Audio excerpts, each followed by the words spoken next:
नम्रता। हमने अभी तक ये सुना है कि हमारा समाज पुरुष प्रधान समाज है, लेकिन अगर हम आपको ऐसी जगह के बारे में बताएं जहां पुरुषों को कोई नहीं पूछता और तो और इस जगह पर पुरुषों के जाने पर सख्त मनाही है, तो शायद इस बात को सुनकर आपको हैरानी होगी। लेकिन हैरान मत होइए, ये सच है। इस दुनिया में एक गांव ऐसा भी है जहां पर केवल महिलाओं का ही राज चलता है।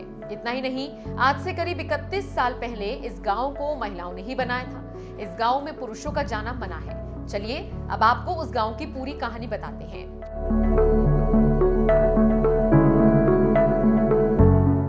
केन्या में है ये खास गांव। आपको बता दें, ये गांव केन्या में है जहां केवल महिलाओं का राज चलता है। वैसे इस गांव के बनने की कहानी बड़ी अजीब है। दरअसल इस गांव में बेसहारा, शोषित, रेप पीड़िता जैसे सामाजिक अपराधों से परेशान महिलाओं को सहारा मिलता है। इस गांव में एक महिला है जिनका नाम है जेन नोल मोगन।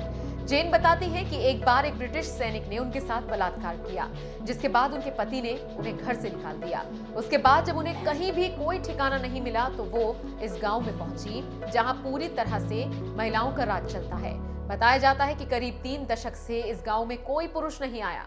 बताया भी जाता है कि उसके बाद जेन नाम की उस महिला ने उमोजा नाम के इस गांव में रहकर अपने बच्चों को पाला, खेती की, और अब जिस खेत में जेन ने काम किया था वो खेत उनके नाम पर होने वाला है।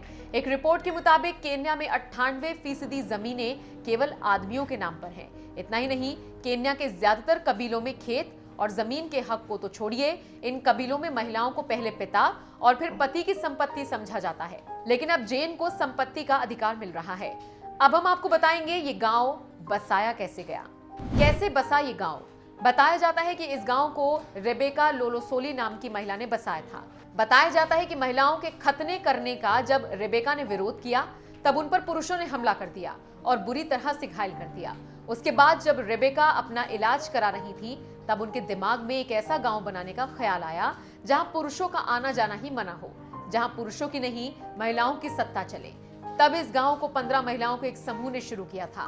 आज यहाँ पर बच्चों के लिए स्कूल के साथ साथ सभी सुविधाएं मौजूद हैं और सभी काम महिलाओं ने खुद अपने दम पर किए हैं। इस गांव में रहने वाली महिलाएं आज शहद और हाथ से बनी चीजें बेचकर अपना और परिवार का गुजारा करती आई हैं। पुरुष प्रधान समाज की पीड़ित महिलाओं को मिला ठिकाना। 1990 में बसे इस गांव में यौन उत्पीड़न का शिकार महिलाओं से लेकर घर से निकाली गई, संपत्ति या बच्चों से भी बेदखल की गई, बाल विवाह या खतने से खुद को बचाकर भागने वाली महिलाएं ठिकाना पाती हैं। लेकिन अब पहले से चली आ रही इस पुरुष प्रधान प्रथा को खत्म करके यहाँ के प्रशासन ने महिलाओं के नाम पर जमीन रजिस्टर्ड करने का भी फैसला किया है। इस कदम के बाद यहाँ की महिलाओं में खुशी की लहर है। तो आपका इस खबर पर क्या कहना है, कमेंट करके हमें जरूर बताएं।